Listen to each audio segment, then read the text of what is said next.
na virada do dia 5 para o dia 6 de dezembro de 2019. Essa é uma nova vista do módulo Criosfera 1, depois de reposicionado. Ele foi movido 130 metros mais ao sul e posicionado, alinhado com o vento sul-norte.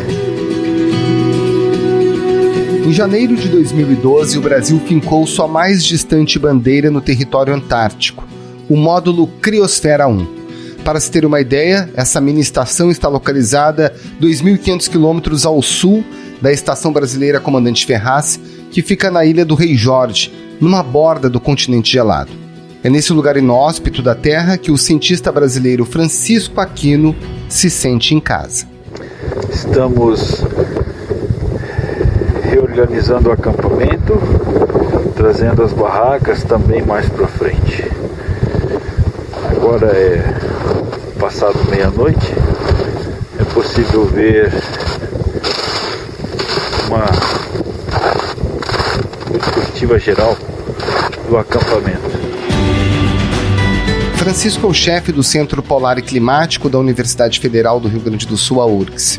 Ganhou o apelido de Chico Geleira, dos tempos que usava o rádio amador para mandar e receber notícias na linha direta Brasil-Polo Sul.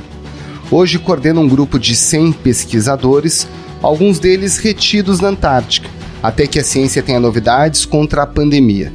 Ele mesmo voltaria para o seu mundo gelado em novembro, mas o novo coronavírus adiou os planos para o final de 2021. A expectativa de usar as novas instalações foi vencida pelo bom senso e precaução.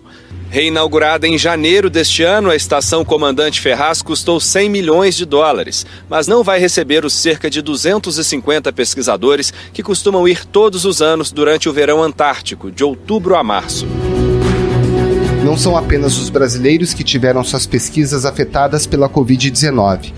Todas as nações com missões por lá passaram a enfrentar dificuldades adicionais às montanhas e ao frio, que chega a 60 graus Celsius negativos no inverno. Eu sou o Roberto Maltic e no Ao Ponto desta segunda-feira converso com o cientista Francisco Aquino, o Chico Geleira, talvez um dos brasileiros mais habituados a viver no que pode se chamar de verdadeiro lockdown. Fique com a gente.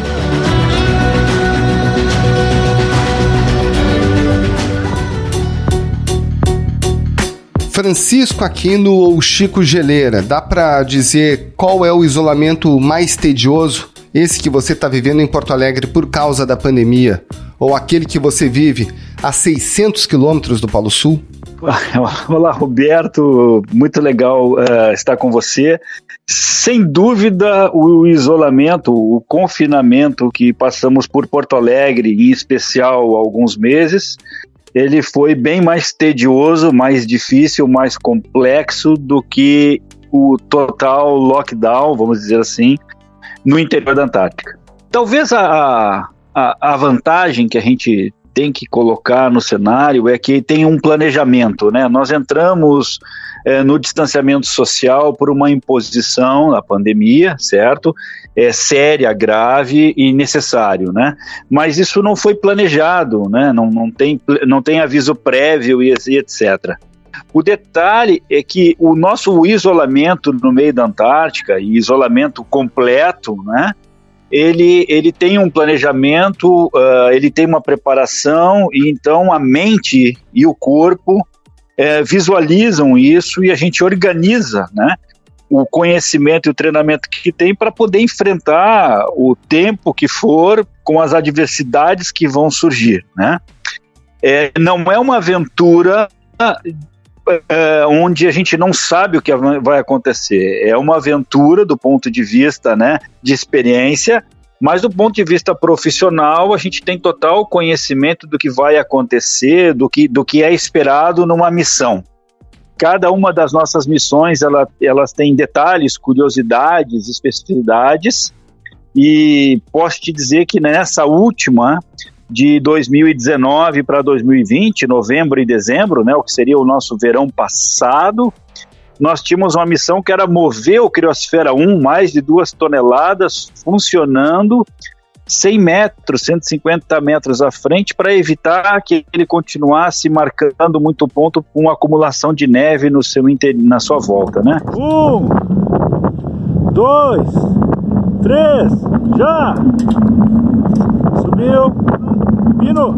E há alguns anos a gente vinha planejando isto e realizamos, né? Foram 5, 8 dias de trabalho físico forçado, de trabalho técnico muito bem antecipado para que tudo acontecesse.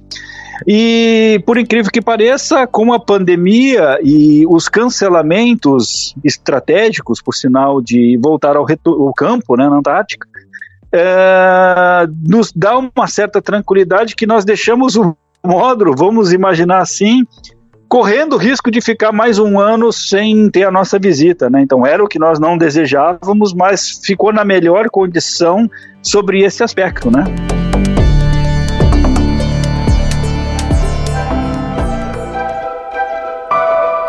Pois é. Nesse momento, você falou no relato ao repórter Renato Grandelli da época, existem cerca de 1.000 pessoas no continente antártico, de vários países, naturalmente, e que agora eles estão sem data para voltar por causa da pandemia. E também você falou, no mesmo relato, dessas dificuldades enormes de logística. Como é que a pandemia afeta a chegada e a saída de pessoas do continente antártico? São vários exemplos e a minha visão, a minha experiência mostra que você tem mais de 60 estações científicas, né, maiores ou menores, com maior ou melhor infraestrutura, com 50, 100 pessoas ou um pouco mais em diversas dessas estações. Vou dar um exemplo da estação brasileira, né, a Estação Antártica Comandante Ferraz, a nossa querida EACF. Normalmente, durante o inverno, e a gente, vamos dizer que seriam os voos da Força Aérea Brasileira entre o Rio de Janeiro, Punta Arenas no Chile e a Ilha Rei Jorge, ocorreriam aí a cada 1 mês e meio, a cada 2 meses, levando equipamentos, um mantimento extra, uma necessidade pessoal, né, ou comunicação, ou um presente de um familiar, para o grupo que lá está na estação, seja ele o grupo base, né, que é o comandante, o vice, o médico, o engenheiro, o eletrônico, o cozinheiro, etc. Né? Então, os nossos amigos, os nossos colegas que estão na Estação Comandante Antártica nesse momento, eles tinham no plano deles a chance, as possibilidades de receber ou enviar algo, né, durante o ano. Isso foi totalmente cancelado já em março desse ano, né?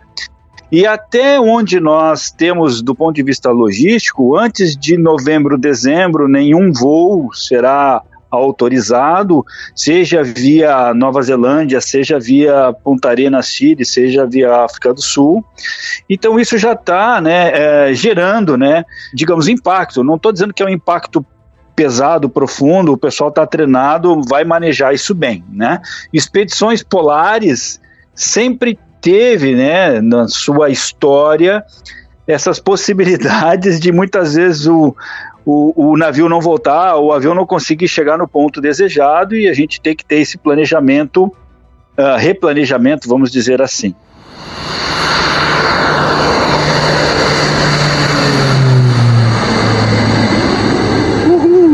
Então, claro que na estação brasileira, muito provavelmente, o grupo que está lá deverá ser trocado, vão passar mais de um ano, né?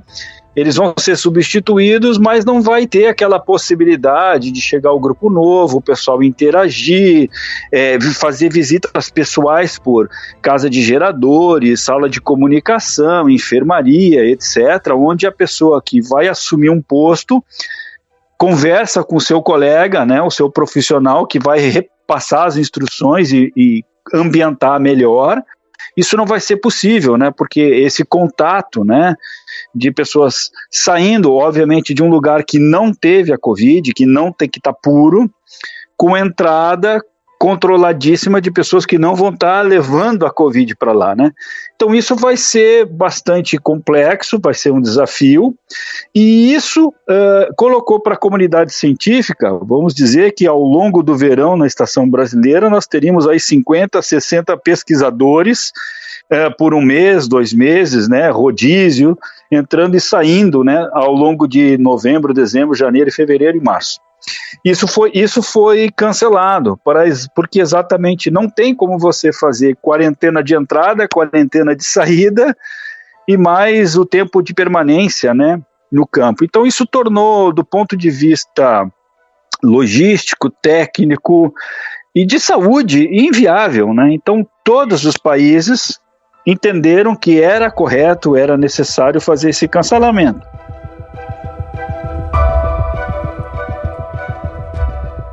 Everyone in this photo died soon after it was taken. These are British explorers standing at the South Pole in January 1912. The photo marks the finish line of a race into the unknown. A gente sabe que tem um investimento profundo das grandes nações na área científica, Estados Unidos, China, Rússia, no continente antártico. Eles gastam, inclusive, muito dinheiro nessas pesquisas. Por que eles têm essa batalha, que é uma batalha sadia, porque ela é científica, mas o que eles disputam ali? A batalha é sadia, e é importante sempre enfatizar isso, é ciência e tecnologia, né? Hoje em dia, o melhor conhecimento do estado do clima global, a melhor compreensão do clima global, e quanto melhor nós entendemos o maior manto de gelo e todas as suas teleconexões com o resto do planeta, contribuirá muito, vamos dizer, na previsão do tempo, na previsão climática, nos modelos de previsão climática daqui a 50, 100 ou mais anos. Isso é vital para o sistema global, né? Nós estamos falando de pesquisadores brasileiros de todas as nações envolvidas com a pesquisa polar, antártica ou ártica, de investimentos e pesquisa na área médica, na área de microbiologia, na área da astronomia, na radiação cósmica, radiação solar, climatologia, paleoclimatologia, paleontologia, solucionando questões das mais diversas áreas científicas e totalmente relevantes ao nosso cotidiano. Um exemplo simples, que não é da minha área, não falo com propriedade, mas costumo acompanhar as discussões dos colegas nos congressos.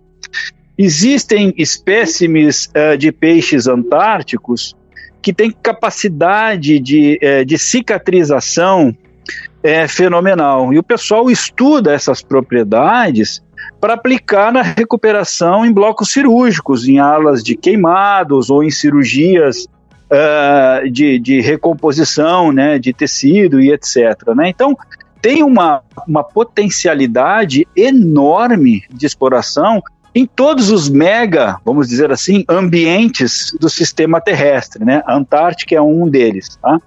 Agora, é claro, você falar em logística, em pesquisa polar, com países que têm um investimento muito elevado para a envergadura dos Estados Unidos, China, Índia, Japão, entre outros, você fala em desenvolver tecnologia, desenvolver satélite, desenvolver modos de locomoção, muita tecnologia que depois é diretamente utilizada no cotidiano.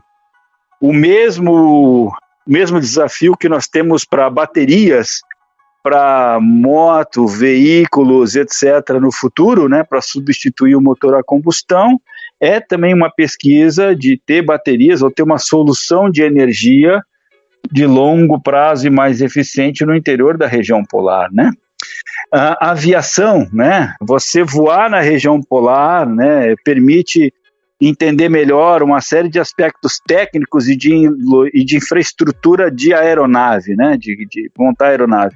Até porque a aeronave geralmente está lá na estratosfera, né, ou no limite troposfera superior à estratosfera, com temperaturas a menos 60 graus Celsius, inclusive, né. Todo o cotidiano, toda a rotina de uma região como a Antártica tem muito, né, apesar de ser um deserto branco, frio, gelado, inóspito, ventoso, tem uma potencialidade enorme do ponto de vista científico. Chico, qual é o local extremo, realmente difícil, que você gostaria de conhecer na Antártica que você ainda não foi? Sem dúvida seria o platô da inacessibilidade, uma região com mais de 3.500 metros de altitude, onde se localiza a estação russa de Vostok.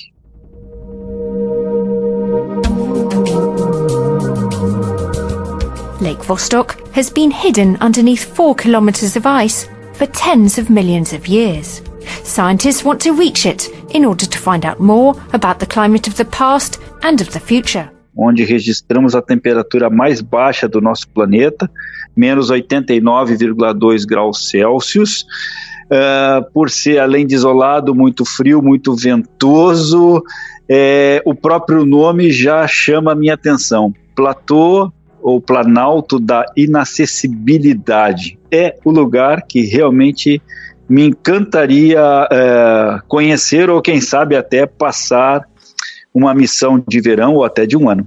E uma missão de inverno top? Sem dúvida, sem dúvida. É uma estação com módulos todos separados, exatamente por questões de segurança. Se por acaso, já aconteceu, né? Um módulo pegar fogo, os outros módulos eles estão distantes, não queimaria toda a estação, né? É um lugar que no inverno você vive igual a estar na Lua. Se você quiser sair de um módulo para outro, você vai ter que usar um traje completamente isolado por baixíssimas temperaturas.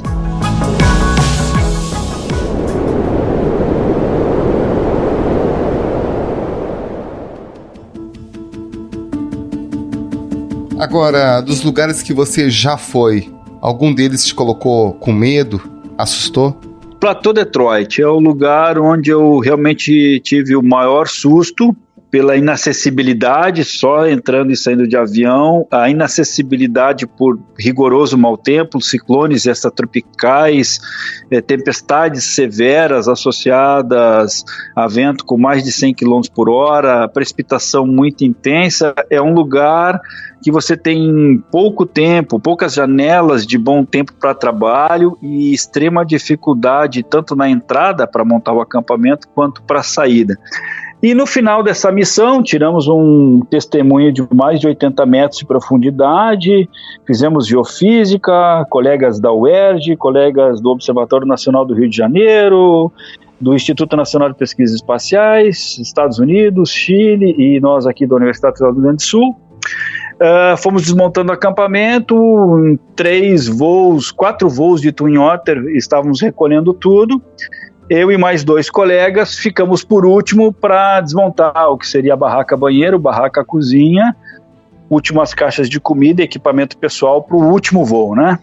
Na volta do último voo, o tempo fechou, as nuvens encobriram, o avião voava sobre nós, o piloto conversava com a gente, perguntava se a gente tinha comida, se a gente tinha gás, se tínhamos tranquilidade para sermos resgatados em outra oportunidade, já que o tempo deveria ficar ruim e ele, antes de 24 horas, não retornaria, né? Claro, tivemos uma conversa tranquila, o piloto, obviamente, nos desejou boa sorte, tranquilidade, e como sempre ocorre nessas situações, o piloto, né, ele disse, pode confiar que eu volto. Isso é motivador, viu? E, claro, passamos 3 dias com mau tempo, condições muito difíceis para operações aéreas, até que, depois de aproximadamente 3 dias, num contato por rádio, o piloto informou que ele só olhava as imagens de satélites, ele ia ter uma janela entre as nuvens para entrar, pousar e rapidamente nos recolher. E foi o que aconteceu. Esse é um lugar que realmente deixa bastante complexa, né, a atividade de campo. Em segundo lugar, eu botaria o Monte Jones, onde a gente já esteve também, que em condições de tempo severo é muito frio e muito difícil. Também, ambos a 2.000 metros de altitude na Antártica. Inclusive, dá para dizer que, como a Antártica é muito fria e muito isolada, esses lugares a 2.000 metros na Antártica quase equivalem a um pouco mais que 3.000 metros nos Andes. Logo ao lado, à esquerda, botijões e caixas marcando o nosso depósito de comida, equipamentos e barracas. Durante o inverno fica protegido e enterrado na neve. Serve de depósito de emergência para outras expedições que por acaso passem por aqui e precisem de equipamento. Pois é, Francisco, e daí pra gente terminar, a gente que tá falando, passou esses últimos meses falando muito sobre o isolamento, né? Qual é o sentimento que leva você a ter tanta atração por esse tipo de isolamento, como que você convive há tanto tempo no continente antártico? Provavelmente é a técnica e a área da ciência que eu acabei sendo treinado, amadurecendo, né? Então, há mais de quase 2 dezenas de vezes eu trabalhei na região antártica, alguns acampamentos de 100 dias, outros de 50 dias, algumas vezes a bordo de navio, outras vezes na estação brasileira, a convivência com inúmeros colegas de pesquisa de outras áreas. Isso, entre aspas, vai forjando, né, a nossa formação profissional. Então eu me especializei numa área em que tem que ir num lugar remoto. E como geógrafo, né, e nós da geografia normalmente temos essa vontade de estar no campo, né, de estar na natureza, né, de estar no ambiente, entendendo, descrevendo e depois voltar com as amostras para o laboratório. Então isso também cria uma motivação, né, quase que uma dependência, né? A gente planeja, publica os artigos, vai nos congressos, vem perguntas difíceis, a gente diz assim, eu vou resolver, vou voltar lá, vou cavar uma trincheira de novo, vou coletar a amostra e vou voltar para o laboratório, né? Obviamente, toda vez que a gente está lá no meio da Antártica, 30 dias sem banho, bastante frio, longe da família, com comunicação limitada, por questões de manter a moral de todo mundo tranquilo e todo mundo focado no campo, você pergunta, o que eu vim fazer nesse lugar de novo? Eu já sabia que era assim, né? Que a mão congela, o pé fica muito frio, às vezes a gente tem dores de cabeça porque bobeou, né? Você bebeu pouca água, você está num lugar muito frio e está sobre o maior manto de gelo, de água doce disponível do planeta e não está tomando água, né? Então isso tudo acabou tornando, né, na minha prática profissional, o meu fator motivação, né? Eu confesso que às vezes me pergunto, e quando não for mais possível ir, né? Quando as minhas limitações, idade, saúde, etc., né, não permitirem mais, aí em seguida o cérebro diz assim, não pensa nisso agora, vai, executa, curte. Quando não puder, não pode. Pronto. Francisco Aquino, ou Chico Geleira, coordenador do Centro Polar Climático da URGS, a Universidade Federal do Rio Grande do Sul. Muito obrigado pela sua participação aqui no Ao Ponto, uma ótima semana e um bom trabalho. Eu que agradeço a oportunidade, muito obrigado e uma ótima semana.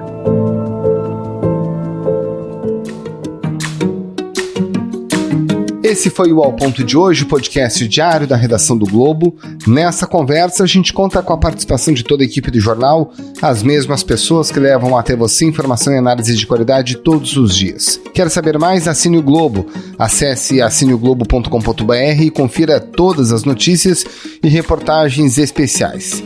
Lembrando, o material de utilidade pública relacionado ao novo coronavírus está aberto no site também para quem não é assinante. A edição é do João Guilherme Lacerda. Tchau!